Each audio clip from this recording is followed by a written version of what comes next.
You're gonna figure out.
That'd be your. Exactly.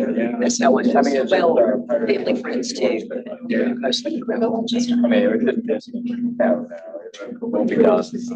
Language experience. Yeah. So, but it's in rooms. So, you know, go upstairs, all that, just things. Thanks, David. I've been involved. Just in very Larry Marcus. Hey, we have any ideas? Also, that's right. Senior.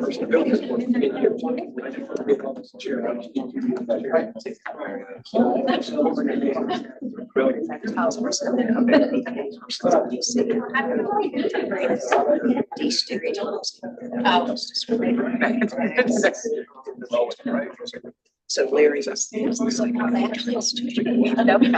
Ready to try to rest a little bit. Yeah, me too. And then so. Finally, like, they know. Yeah, I was.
Dave was just saying that there's an accident at exit 19, so there are a lot of people who are stuck in traffic and they're going to be coming into the meeting late, but I figured we would go ahead and get started so we can for our evening. I'd like to ask those that are on Zoom or on the phone to keep their lines muted unless you're speaking, and I'm going to ask Steve to go ahead and do a roll call. All right, Olivia Bailey. Delegate Jason Ballard. I'm present online. Esther Boland. Teresa Burris. April Crabtree. Brett Danilowitz. He's stuck in traffic. Okay, stuck in traffic. Hopefully he'll be here. Senator Hackworth, Brian Hempel, Donna Henry, Here. Adam Hutchinson, Here. Scott Kemp, Present online. Melissa Liebman. Present online. Delegate Moorfield, David Olive, Delegate O'Quinn, Here. Keith Barrington, Traffic. Senator Pillion, Here. Delegate Rasul, Karen Shelton, Susan Short, Present online. Paula Song, Here. Donna Stanley, Sophie Chafin Vance. Here. Yeah, 13. Okay, so we do have a quorum. Next action or the next item on the agenda is approval of the minutes for the June 8th, 2023 board meeting. Is there a motion to approve the June 8th minutes? We have a motion. Do we have a second? Second. We have a motion and a second. All in favor, say aye. Aye. Opposed? So that motion carries. At this time, we're going to add something to the agenda that I think we'll all be happy that we're adding. And I'll just go ahead and turn it over to David. Mr. Chairman, we have a couple of guests with us. We have Sean McMurray and a longtime resident of our center. We have Courtney with us today. And they've got a special presentation they'd like to make. I know that the foundation chairman is also with Keith Barrington and others stuck in exit 19 traffic. So let me get something for you, Sean. You can maybe talk a little bit about it, whatever you want to say, and we'll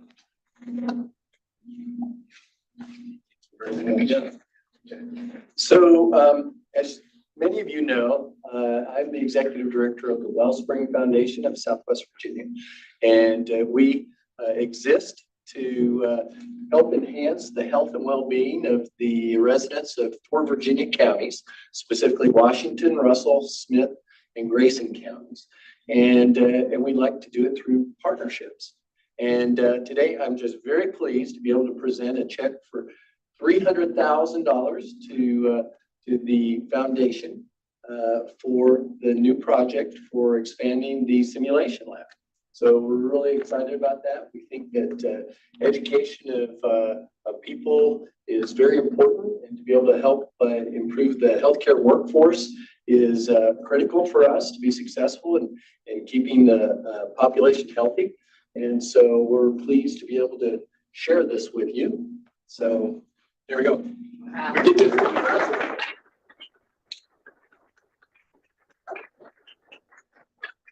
Yeah, at some point, Senator Pillion, our delegates, after the session's over, we're going to have a more formal, we have multiple partners. We're going to have a more formal check presentation and press release at that time. But we want to get out in front of it today with Sean, and Courtney could be here, and we appreciate your partnership. We look forward. In fact, Sean was on the board here when you hired me. Yeah. Don't hold that against me. We all make mistakes. But we just are thrilled about the work that you do here, and say keep it up. We look forward to a lot of fruit because of your investment. Thank you. Thank you. Thank you. Thank you. I know they've got another engagement. They've got other checks to give away, I believe. They've got other places to be. So thank you so much. Like Santa throughout the region. But that's great. I know, David, I've been working on that for a little bit, and it's great that we finally have the check in our hands. So that's awesome. At this point, I'd like to acknowledge some of our outgoing board members, Lenny Gale Mitchell and Hannah Ingram, who have been great board members and are rolling off the board, and we thank them for their service. At the same time, we welcome 2 new members, and I know that April Crabtree is actually at commissioner training in Richmond. She just got, she was just elected as commissioner of revenue in Washington County. And I know she's away getting that orientation. But we do have with us Miss Southwest Virginia, Olivia Bailey. Many of you all know her from her days on WCYB, but now she's with Friends of Southwest Virginia, doing a great job promoting our entire region. And we're so thrilled to have Olivia joining us. We welcome you, Olivia. Yeah. person west of Roanoke with 100% facial recognition. That's good. That's good. Thank you. Next on the agenda is the executive director report, and I'm going to go ahead and kick it over to someone who does great things with great people in a great place. David. Yeah, well, thank you so much, Senator Pillion. It is great to be with you all day. And as I got to share today at the, I always forget what we're called, the building formerly known as Hardwood. Southwest Virginia Cultural Center and Marketplace. So I sit on their board and I got to tell them today that we're a great place doing great things because of great people. I'm going to make my portion today as quick as possible because we've got a pretty busy agenda and a lot of my initial presentation is routine. And then we'll first of all start by going over the updated financials inside the tab. It actually says, I believe it says financial report. We are on track to meet all the budgeted items. As you can see, when you look at that state revenues, we did get an employee benefit appropriation to cover the state mandated raises. We carried forward in non-general revenue right at $2 million. And to date, we've already generated a non-general fund revenue almost $600,000. So we will definitely meet our budget of revenue, non-general and general revenue. Under restricted, of course, we already have the 1.8 million in maintenance reserve set aside, the 80,000 in maintenance reserve, and the 1.5 million for the apprenticeship program. We have not done any billing or reconciled with our commission fees with the Tobacco Commission. We service their agent as well as foundation reimbursement. I'll talk about that in just a second. After that, it's just a breakdown of non-general fund revenue, and you can see that we're 5/12 cents of the year, almost halfway through the year, and we're doing really well, and we should exceed that budgeted total. Look at the next page. We'll look at personnel services. Again, 5/12 cents of the year, we are projected to come in under budget. We had budgeted about 2.5 million, 2.6 million for personnel. I would say that we'll probably come in at about 2.3. South of 2.4 million on that, so we'll come in under budget there. If you look at your other than personal services, we got a couple categories: contractual supplies and then program support. Under contractual supplies, the only thing right now that's running ahead of budget and it's kind of out of our control, and that's utilities. We had budgeted almost $250,000 utilities this year. I think we're going to surpass that. So this is going to be one area I'm probably going to miss this year. Right now, I'm projected we'll end the year at about 232, 235. We'll probably go over about 10,000 on utilities.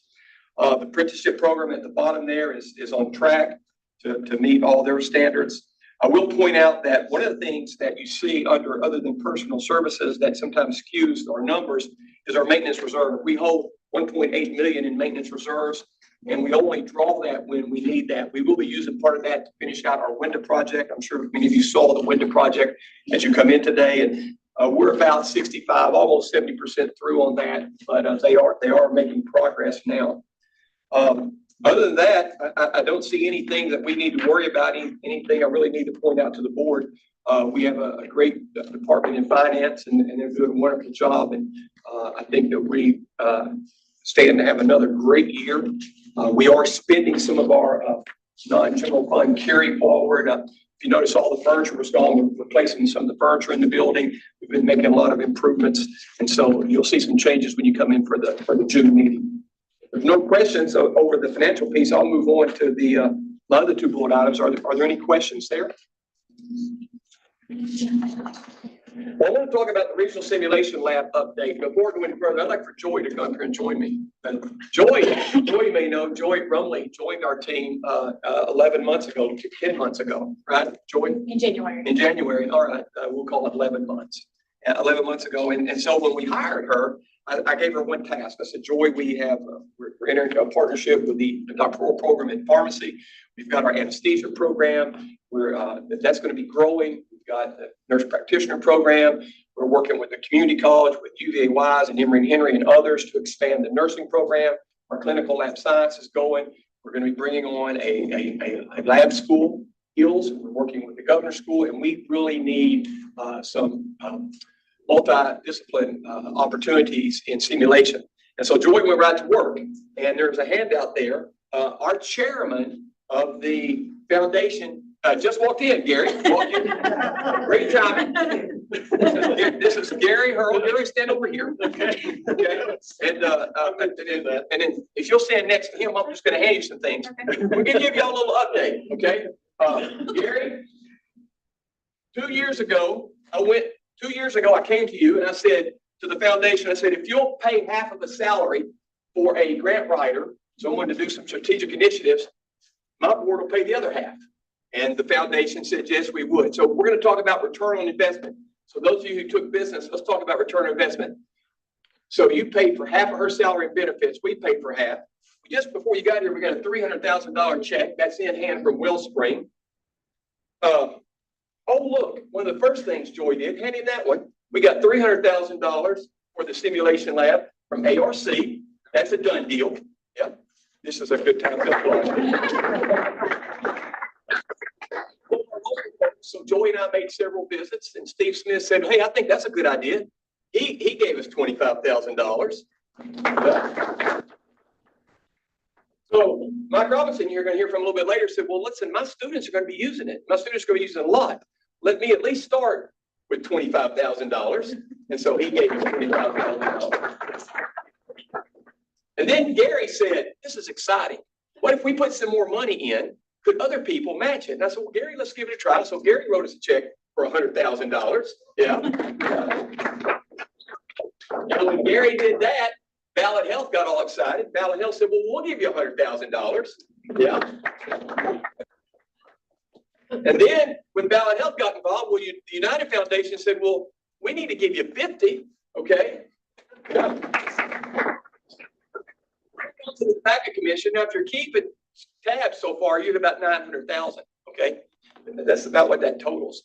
And but that it isn't what that totals, 900,000. And I got to the tobacco commission, I said, what will you match? And they said, well, we'll match dollar for dollar up to $600,000. Okay. Yeah. Right there, cash in hand, 1.5 million. We won't go into the details of Joy's salary and benefits, but I'm going to tell you, that's a return on investment. Yeah. And so we appreciate you and the leadership of your foundation. For those who don't know, this is Gary Hurl. He's been the chairman of our foundation. And Gary, while we're giving out checks, one of my best friends passed a few months into last year. And she left part of her estate, and I received that check today. Here's a check for $97,886.85.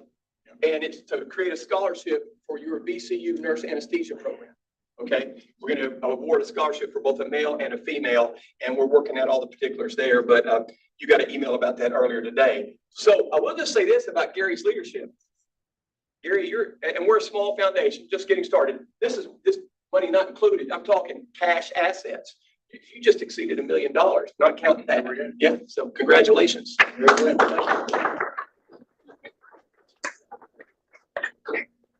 You want to say anything else? Yeah. No, I mean, thanks to everybody else, all these checks that mattered. We know how important this foundation and the center is to the whole area. I remember when it was just starting to be built many years ago, and it goes to show what collaboration does. It goes to show where all of the schools, all of the legislators, what this does, and we've kind of got a unique place here. One of the few places actually in, Western Virginia where it's pretty bipartisan, where, everybody gets along, and look what we got out of it there. Well, we still have another $250,000 out and ask. In fact, we feel very confident about our partners with the governor's school. The lab school. And so we will probably land somewhere just above $1,750,000. Yeah, very good. Thanks, guys. Yeah. Here, and I want to make sure that I invited Joy up here. I get the privilege to be the talking head. I go around and I tell people that we're a great place, doing great things because of great people. But as I said to some folks yesterday, there's really nothing special about me. What's special are these people up here. Okay, we have a great team here, and all the good things you see, whether it be one of our college partners or one of our direct reports, it's a collaboration, and they do a great job. I just get to be the person talk about it. So there's information in there, unless y'all have any burning questions about this simulation center as we move forward, I can continue. But if you have a question, I'd be happy to answer it. Any questions for David? Okay, well, you know, when Joy wasn't writing grants, I said, Joy, in your spare time, you're gonna produce our annual report. And so, Joy did this on the weekends and Sunday afternoons, okay? And, so you'll see there's some pretty exciting things in there. I won't go into detail there other than say that, there's more to come. We're working on a new strategic plan, working with the board as we try to update our mission and vision statement and some different things. But all I want you to know is this. There's a lot of great things happening, okay? And it's only because of the great people, okay? It's these folks that do all the work. So again, I want to thank you. Speaking of great people doing great things, Dr. Talbert, come here. If I can just transition, Senator Billion, when we last met, he was just Adam. Okay. And now he's got a sign up on his door. Now he's Dr. Talbert. Okay. So Adam, congratulations. I know we've already talked about it, but Adam, I first met Adam years ago when he was a middle school student, enrolled in one of our TRIO programs. I was dean of students at that time. He enrolled in one of our TRIO programs at Virginia Highlands Community College. He's one of your alumni of the year. A great graduate of University of Virginia College at Wise. He's one of yours, Donna. And now he's Dr. Talbert doing great things at a great place. So he's senior director of HR administration. Only administrator. Yeah, okay. So if it's okay with you, Senator Pillion, I'll just transition. Adam, take it away. Thank you, David. Thank you, Mr. Chairman. Appreciate it. Thank you, Mr. Chairman. Good afternoon, members of the board. Before I dive into what I have on the agenda to speak about, I do want to brag about Joy because operationally here she's on my team. And so under my supervision, but we hired her to be a grant writer. We soon realized she's capable of so much more, has so much great skill set. So you're seeing some of that today. And this annual report is just fantastic. I think it really succinctly puts together what happened here in the last fiscal year. So that's something definitely thank you, Joy, for stepping up and taking on that initiative and all that you've done as a senator. So Mr. Chairman, members of the board, try to keep you updated on personnel activity. In your packet, you have our new hires since the last report we did. We did one full-time hire in IT, Matthew Thompson. I don't think he's with us in the room today, but he's been a great addition there. And notably, I won't go over everyone, but notably, I do want to recognize two folks who retired from the center on July 1st with very lengthy years of service.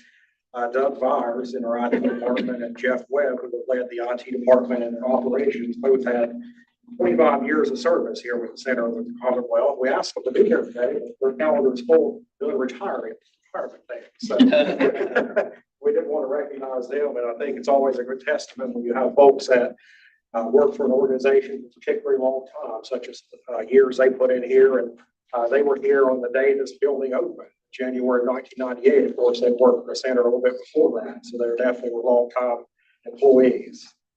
And then finally, it's getting to be everybody's favorite time of the year coming up. Just a reminder about the annual conflicts of interest filing. So if you're a state employee subject to that or a member of the General Assembly, that's coming up. And those will be due on February 1st. And also, if you're a citizen member of the board, Kathy Heidel will be reaching out about the citizen member financial disclosure process you'll have to do. So other than that, that's all I have to report on. Thank you very much for what you do. And if there's any questions or concerns, I'll be happy to entertain those. Any questions for Dr. Talbert? Thank you, Adam. Thank you for all your congratulations. Thank you all. Thanks. Next up is a report from the Governor's School, Dr. Robinson. Thank you. Thank you for the opportunity to share a little bit about what we do. I need to hit a button. I got you. 1 second. But thank y'all a ton. It's great to be a tenant and a partner and a collaborator with the Higher Ed Center. As David has mentioned earlier, it is a great place to work. Our staff loves it. And we really have grown over the last few years and excited to report some of the things that we've done. Let me put it on presentation mode, sorry. So just a little bit about us. There are governor schools throughout the Commonwealth of Virginia. There's 19 of them. There are 3 of them that students choose to go there instead of their home high school. There are 15 of them that are half-day programs, and then there's us, who is a fully 100% virtual program. And so we serve such a large area, being in Southwest Virginia, that it'd be impossible for students to click on the PowerPoint just anywhere inside there. There you go now. And so we serve all of Southwest Virginia. So we serve from Carroll County to Bland County, all the way to the corner of Lee County. We also serve Howland County, which is up near Augusta. And we are in conversation with another county as well that has inquired, and there's some momentum moving for that. This is our governing board. We have representatives from right throughout the region that do that. We also have a volunteer advisory committee. We float all these ideas past them in order for us to make good decisions, that it's not just something that we're thinking about or that an individual school is. So we take it to this group and they vet our decisions in order to bring it forward. We have 11 staff, 14 staff, 11 of them are faculty members, about half full-time, half part-time. And all of the courses except for 2 are dual enrollment courses. There are 4 community college partners, which I'll talk about just a little bit more in just a minute. This is the region that we serve. We have inquiries from other areas near that have asked if they can join, but the way governor schools operate in Virginia is that you are limited by the service area, that you can't pull somebody from another governor school. And we get that. We understand it. We wouldn't want that to happen to us. These are our 4 community college partners. We love working with them. Feel like I have one foot in the high school world and one foot in the community college world at all times, which has been a great learning experience. But they've been tremendously supportive of us as we move through our experience. We recently transitioned to, in Virginia, to the Transfer of Virginia document, which is an articulated agreement between 4-year colleges and the community colleges about what will transfer and what it'll transfer as. I will say that that helped us realign our coursework to meet that, but it also is something that I get regular feedback from parents that enjoy and appreciate knowing that that document's there and that the articulation agreement is there, because that is the #1 question moms and dads ask me when they come in for orientation is, will this transfer? And what will it transfer as? We can't answer every one of those questions, but it certainly helps to have that as we move through it. This is the list of the courses that we offer, and I won't go into all of them. I will just mention physics and Latin are high school credit only. One of the mission-centric ideas that we have is that we want to level the playing field for kids in Southwest Virginia. So some of our high schools don't offer physics, but if you want to go to Virginia Tech or UVA and go into engineering, you need physics. And we know that students have not been admitted due to those type of issues. So we have made sure that we offer that course so that students that want to have access to it throughout some way in this region. We've done the same thing with SAT prep. If you go to Northern Virginia, SAT prep is fairly common in high schools. Our parents have fairly good access. We had a mixed bag of access to that in Southwest Virginia. And so we, again, want to level the playing field for students that are in the governor school, that they have access to that. Highly successful. We've had students that come back and tell us tremendous score gains that they've made, and we're very proud to have that. We have a gentleman from South Carolina. That's what he does for a profession, that comes in and does this for us. We have experienced a lot of growth over the last 7 years. We've more than doubled our enrollment. We're anticipating by the end of the spring semester having around 530, and actually that's gone up over the last few days to about 540 kids that we serve from Southwest Virginia. So we're excited. We always believed that there was a portion of our population, we still believe there's still more that could benefit from our services. And so our goal is to make it accessible and find ways to make it accessible for them and let them participate. Some highlights. Last year we had 410 kids. I mentioned the SAT prep. We're working with students to, over a period of time, that they take multiple classes, because we really believe that some of the things that we do are really designed for them to, when they enter 4-year colleges, that they're comfortable with the expectations, which may be different than high school expectations. For example, analysis writing. So a lot of times when you learn the SOLs and you work hard to get ready and pass the SOLs, it's not necessarily writing with analysis, but colleges expect that. And so we really build that into our coursework, as those college preparation skills and expectations. We do it in a very supportive environment. Last year we had 3,641 college credits given to students in Southwest Virginia, to them and their families, at zero cost. And so we're very proud that this year we're hoping it'll be around 4,000 credits this year that we're able to do. Current year, I mentioned to you, already saw the slide that we think that over the course of the year, we had 409 kids in the fall, 540 kids by the end of the year. We offered 4 new classes this year, physics, a biology for non-STEM majors, Appalachian Studies, and a Latin 3 course to expand our Latin so they could get a advanced studies diploma in high school. I mentioned Transfer of Virginia, and so forth. The lab experiences that we've done, I will give a lot of credit to the Higher Ed Center. We've been using their facilities, and they've been great to work with to adapt classrooms to allow us to be able to do labs in them and make that work. And so we're excited of continuing the conversation. I mentioned to Dr. Matlock that we've done the anatomized lab, the virtual cadaver, we've done the simulation lab, and we'd love to be a partner with them on doing a science classroom that has high level science opportunities here in the building for students, whether they're ours or others. And we've started some conversations around that. We are also looking at some other classes, and I mentioned earlier possible new school divisions. In the end, when I first started this job, I told students and parents when I did a presentation, it's free, it's college credit, there's a lot of good reasons. Now that I've been here 7 years and my own kids have gone through the program, I would tell you this is the #1 reason that kids ought to take our program. It allows them to experience some things in the courses that they may get at their home high school, but they may not. And enough students come back to us and tell us that experience of expectations in a supportive network and a supportive environment really have helped them trying to make that transition. And to me, that's the most important thing that we can do, along with them, we'll get some college credits along the way. But I'm available and at any time to show you what we do, but I'm also available to answer any questions at this point if anybody has. Can you go back one slide? Yes, I think so. Maybe one more. Okay. What is the Transfer of Virginia? It's a document. If you go to our website, you can actually see it. It's a website that students and parents can go to. It's a publicly available site.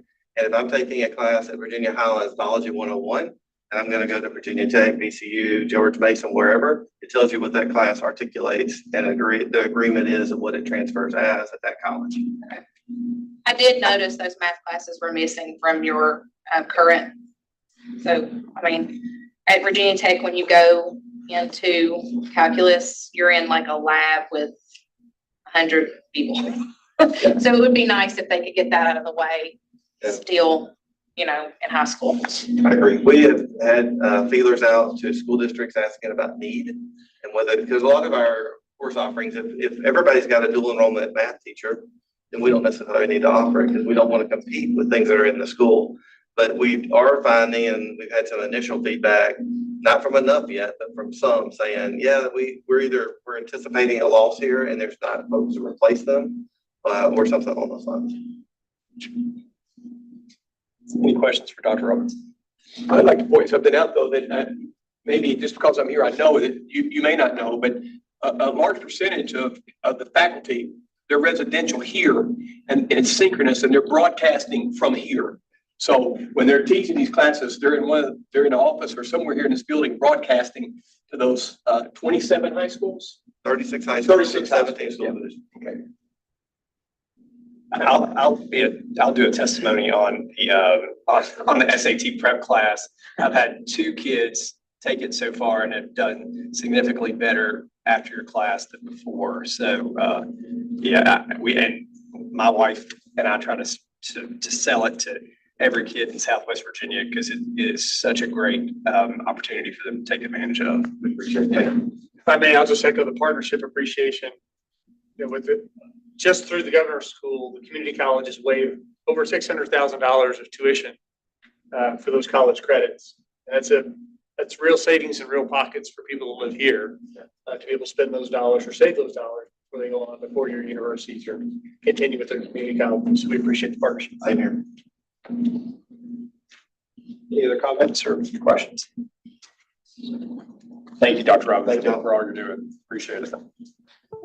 Director Lee, you're up to give us an update on the HEALS. Well, Mr. Matlock told me that I only had 3 to 5 minutes, so I didn't prepare a formal presentation. We'll go 5 to 7 now. First, I'd like to begin by saying what an honor and pleasure it is to serve in this building and work with David Matlock and his staff. They have really just welcomed us with open arms. And from the beginning of day one, and I began this position on July 24th, David and his entire staff have been right by our side, providing any assistance that we've needed. So I can't tell you how valuable David and his staff has been to our program. Being a new program, as a retired high school principal, retired in 2020. I started this job on July 24th, and I knew very little about the HEALS program. Certainly, I did a lot of research at that point to find out exactly what this was about. And it's a $150 million grant that was provided by Governor Youngkin that allows school divisions to partner with community colleges and other colleges to develop laboratory schools. Emory and Henry partnered with Whitfield Community College, Southwest Virginia Community College. They partnered with the Higher Education Center. In addition to Linwood Hope Governor School, Dr. Robinson he's been right by our side as well, provided us a lot of assistance. And the 4 school divisions, Washington County, City of Bristol, and Wythe and Smith counties. So I'm glad to say that when I began on July the 24th, we had 19 applicants for the lab school for 2 cohorts. My first position was to go out and start recruiting. Ended up with 55 applicants from 4 school divisions. So we increased July the 24th to September the 15th to 55 applicants. We have accepted 50 of those applicants, and they will begin taking dual enrollment credit courses in January.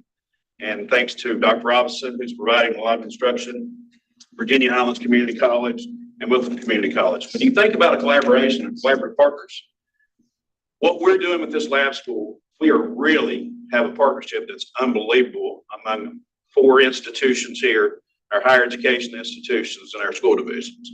So it's an honor to serve in this role. When I came on board, we were advertising for an administrative assistant, and I went to Dr. Fincher, who is one of the pioneers of this, along with Dr. Carter from Smith County Schools, and I said, we don't really have anybody calling a lot, and we don't have anybody knocking the door down, so we really don't need an administrative assistant. We need somebody to help assist and promote the program. So we changed that position to an assistant director. And on October the 9th, Mike Davidson, who is the former retired principal of Marion Senior High School, he came on board to help promote the program as well. So we're both retired high school principals. They never really die. They just find other occupations. But it's an honor to be here, and it's an honor to serve in this capacity. It's an honor to work in this building. You can feel it every day that you walk in here, and that's because of your leadership. And we're excited about the program. We'll let Mike discuss a little bit about our grant. We're actually submitting our grant tomorrow, so we're not officially a lab school at this point, but we have a soft opening, as I tell people, with our students beginning with the dual enrollment courses in January, and we have 6 experiential learning opportunities for these students to come on campus here at the Higher Ed Center and at the Emory Henry Health Science Campus and Southwest Virginia Community College and Whitfield Community College as well. So Mike, I'll turn it over to you for just a moment. I'm going to say this is the 2nd time that Mr. Lee has asked me to speak, and both times it's been about a grant. So I have to say that I'm probably not the most popular speaker when you talk about a grant. Come on, I know where it's come from. So let me just be real quick. The grant itself is a 5-year grant. We're asking for $5.1 million. It'll be over the 5 years. We will, over the 5 years, work on development sustainability for our program. That's going to be a big part of it. We are hoping that we can beg and plead with our legislators, and hopefully that there can be some support for this program. But we're excited about it. What the program is designed, what is the curriculum that's involved in it. It's first off, as Dr. Robinson said, it's going to be free to all of our students. We're not going to ask for a penny from anyone. We want to make this available to everyone in Smith County, in our four counties in Southwest Virginia. So we want to make it available to everyone. But the curriculum itself that we're asking for, we're getting a lot from Virginia Highlands Community College, from Whitfield Community College, and Linwood Holton Governor School to expose our students to the basics of healthcare, but then to hopefully take it beyond the basics and let them explore a pathway that they're interested in. The goal is that through the 3 years of high school that they're a part of our program, that they'll get excited about healthcare. They'll continue their education, whether it be with our partner Emory and Henry College to go 4 years at Emory and Henry and then go maybe into some advanced degrees, or some other school where they can continue their education in healthcare. But the hope is that since they started in Southwest Virginia, they'll come back to Southwest Virginia and help this need that we have here to fulfill those openings in healthcare that we just are lacking right now. So that's where it is. As I said, it's 5.1 billion. We're putting in things like professional dress, because we know the students that we want to make sure that every kid has an opportunity, and we want them to all feel special and be a part of the program. So we're going to include things like that. We're including hotspots so that we can help take care of the any areas where there's not access to internet service. So we're trying to meet their needs while we give them an opportunity. As Mr. Matlock said, I probably don't need to go into any details, but we're being given in-kind donations of this facility and the Emory and Henry Health Science facility. So we've got two great facilities to work with, but we've included an amount of money in our budget to help replace or to add to their equipment and what's available in their labs and things for the students at our students lab. That includes Mr. Matlock's simulation lab. So we're hopeful that we can fulfill his hope for that expected money, so we can do that a little bit better. As Mr. Lee said, we're submitting our grant tomorrow. Glad to get that off our plate. We will get within 10 business days, the Department of Education will give us feedback.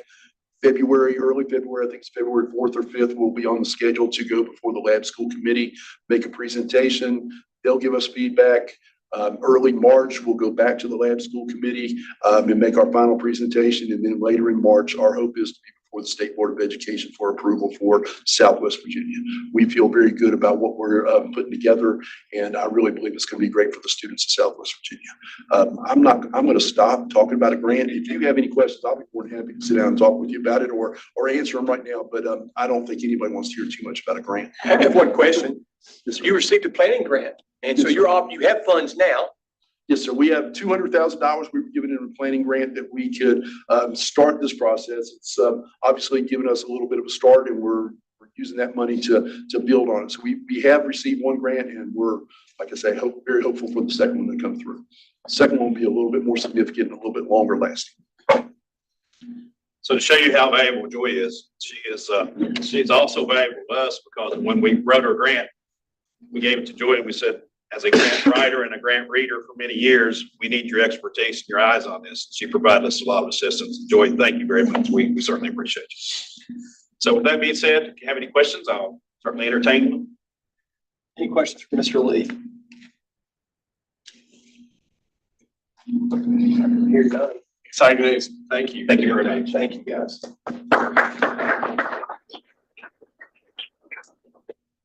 So next up is Doug Mahoney. He's going to give us a Toastmasters update. Thank you all for this opportunity to speak to you this afternoon. For the few of you who don't know me in this room, my name is David Maloney. Mahoney was the guy in Police Academy. So if you like that movie, I'll take it. If you hated the movie, it's Maloney with an L. Blame it on David. Yeah, the topic I was given today was why Toastmasters at the Southwest Virginia Higher Education Center. That's a mouthful here. If you considered maybe something shorter and catchier, I hear nobody's using the name Hartwood these days.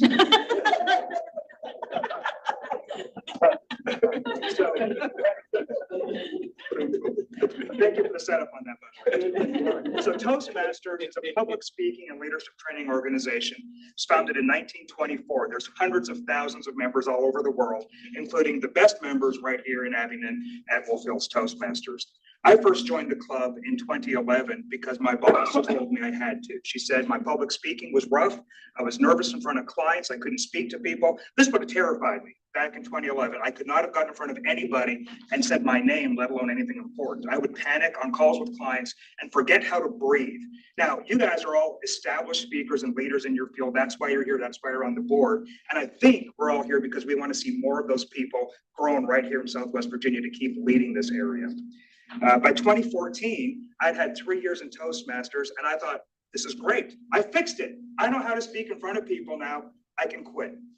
And by 2017, I realized if you don't keep practicing, public speaking is like any other skill, and it goes away if you don't use it. So in 2017, when Wolf Hills Toastmasters launched right here at the Higher Ed Center, I knew exactly where I needed to be every 2 Thursdays a month, and that was right here. So I came and joined Wolf Hills Toastmasters in 2017. In 2018, a new company called Wise Solutions was started just down the road in the incubator. And I was invited to be part of that group to start that company off. And thanks in part to the Rural Apprentice Program, which some of you are familiar with or have had a direct hand in, our company has continued to grow from those 4 initial employees to 32 as of today, plus 2 full-time contractors. So that's been a big success story. And I think part of that is because of me. I got to be there early. I got to help out, and my confidence in public speaking through Toastmasters has helped me to be successful there. So I think that's all come together and kind of come full circle. In 2019, something happened I did not expect to happen. I never liked being in front of people. I hated it. Maybe because I was bad at it. I don't know. But in 2019, I had a wild hair and performed on stage with a local community theater. Now, I went to Kingsport because it was far enough away that if I was terrible at it, I could just never go back to Kingsport and be in the Tri-Cities area in Abingdon, Bristol, and be comfortable and not have anybody see the egg I laid. But it turns out I was okay at it. And I've now been in 27 performances on stage, including one right now, Lamplight Theater, Kingsport. If you want to come see the Spring this weekend. That's not important. In 2020, I got the highest award that's possible in Toastmasters called the Distinguished Toastmaster, or DTM.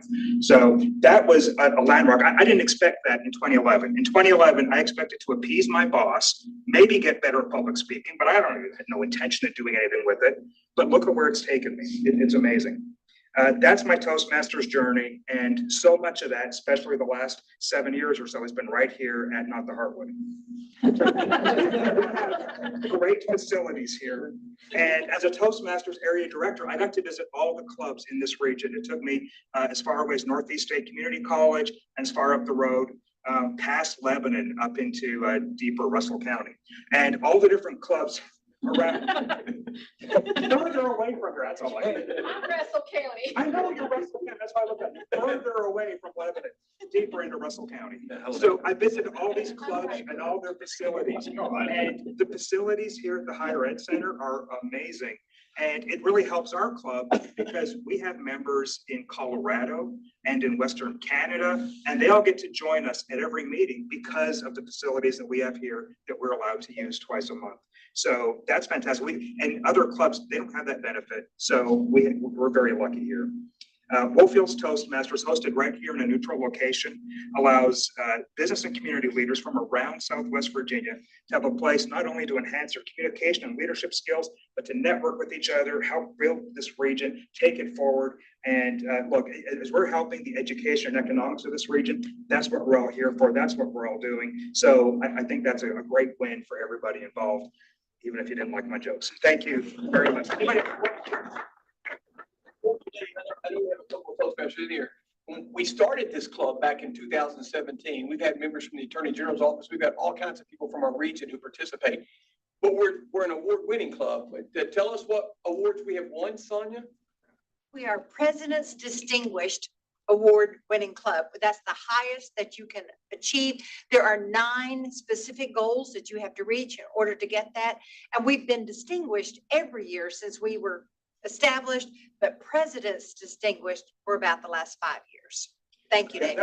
That's not just a check mark that every Toastmasters club gets. This is not an everybody gets a trophy situation. The President's Distinguished is brutally hard to get. And without Sonia's leadership and without the excellent club members like me and the others, we would not get that. And so this club is very good at what they do. And one more thing. And so if anybody in the listening audience would like to be a Toastmaster, or they have employees or team members who would benefit from Toastmasters, you meet when? Second and fourth Thursdays at 3:15, right here in the Higher Education Center. Room 130. We also have a Zoom option for those who And want. all that information is on the second page of your education readout in your handout. That's included in the handout. And by the way, my company now uses Toastmasters as our leadership development program. I was able to convince them to spend the money on that. So when we have new employees that want to better their communication or leadership skills, they can come participate in that program. Our company pays that for them. It's $100 a year to help your people advance, and a couple hours a month, it's a great investment. It's very cost effective. And if I'm any indication of the results are great.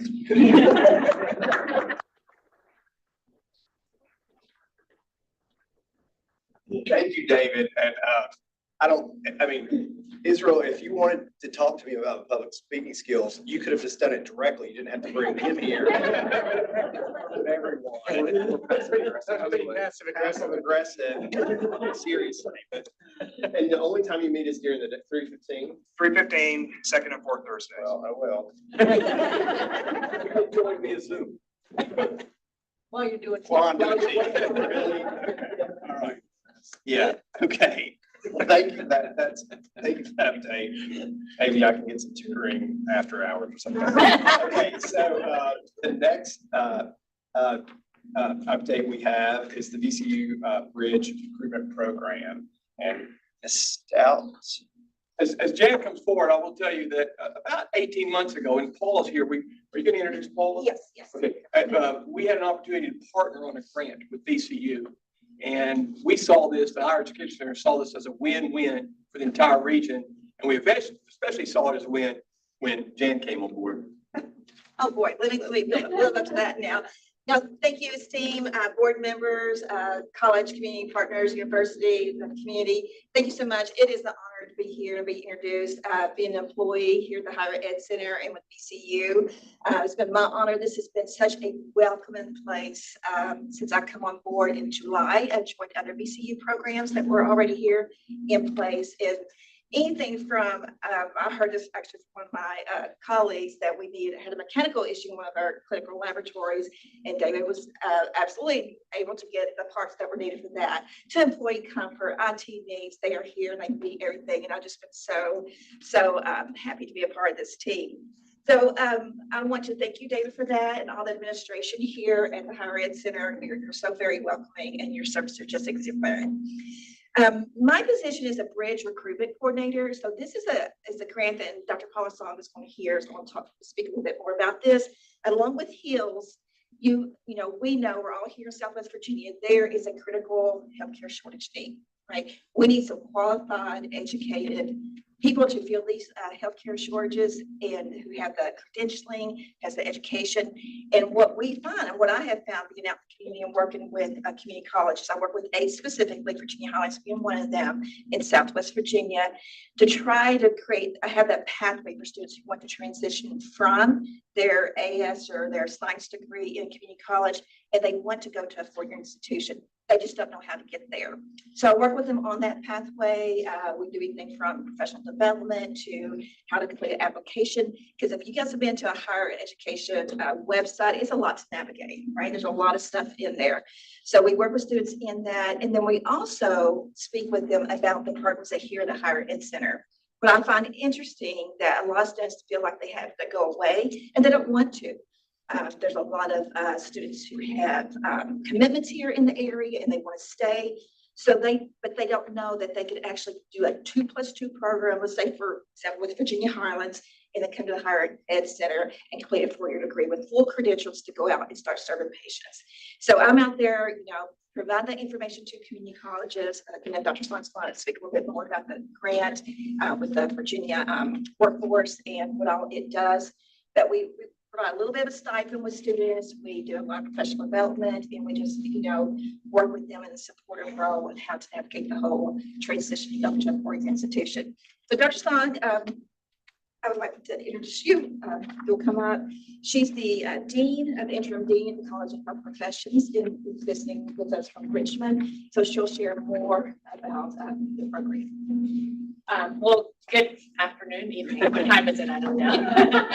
I'm delighted to be here. So as Jan shared, I'm the interim dean for the College of Health Professions at Virginia Commonwealth University. I started, I think, officially in the role in July. Some of you may know my predecessor, Susan Parrish. She's left VCU to be president of Mercy College in New York. So my first time being able to join in person, my first time in Abington, and it's really a delight to be here. I don't know that I have too much to add to what Jan presented, just to say that we are really excited for this particular program. We think it's critically important to what we're trying to do as well in terms of meeting the healthcare workforce needs across the Commonwealth and really across the nation too. I mean, many of our programs that we have in Richmond, our graduates go all over, but we also know in terms of rural healthcare workforce, there are critical shortages in every single area of healthcare. And so the programs that we have here, our nurse anesthesia program, our medical lab sciences program, and our BS in health services program, which is now available fully online, I think are a really good start to helping meet that workforce. What's really important to know is that for our clinical programs that we have, it's basically 100% job placement. So when students graduate from our programs, they are employable immediately in really good jobs, usually in organizations that offer really good benefits too. So we feel really good about being able to do that. And with Jan's, assistance in this program, we really feel like we can broaden the reach. We have the capacity to take more. We want to take more students. And so I think these partnerships that we have with our community colleges are critically important to do that. So I want to thank you for the support, all the support that the center gives to our programs, and just know that we're a very willing partner and are appreciative of it all. Thank you. Thank you.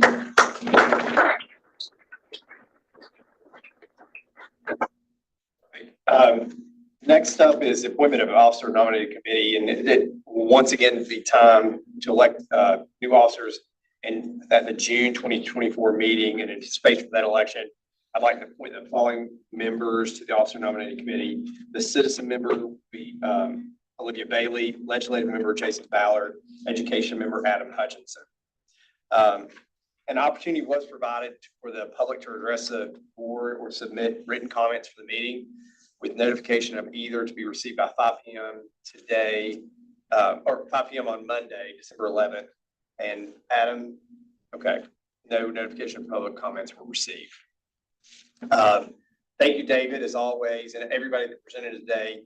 We continue to be a great place, doing great things because of great people. And a large part of those great people are sitting in this room, and I can't thank you all enough for all the things that you do, not only for this institution, but the entire Southwest Virginia community. And with that, I would like to invite everyone to the board reception. It's in the second floor. Nothing says Christmas board meeting or a December board meeting like ribs. So that's going to be great. And it's right down the hall, correct? It is at the landing deck by the restrooms there, right down the hall. Right, and on the second floor lobby. And with that, is there a motion to adjourn? Mr. Chairman? Yes. Before we get a motion to adjourn, just a point of order, and I'll double check with Adam on the code and policy. We think we stated earlier we had a quorum. The only action item was the approval of the minutes. So we may need to reapprove those minutes at the June meeting. Because part of that quorum. Yes, because we had people in transit. Yep. Okay. All right. With that being said, and we have a second, motion, a second, and we will adjourn. We have lots of great food right down the hallway. Come join us.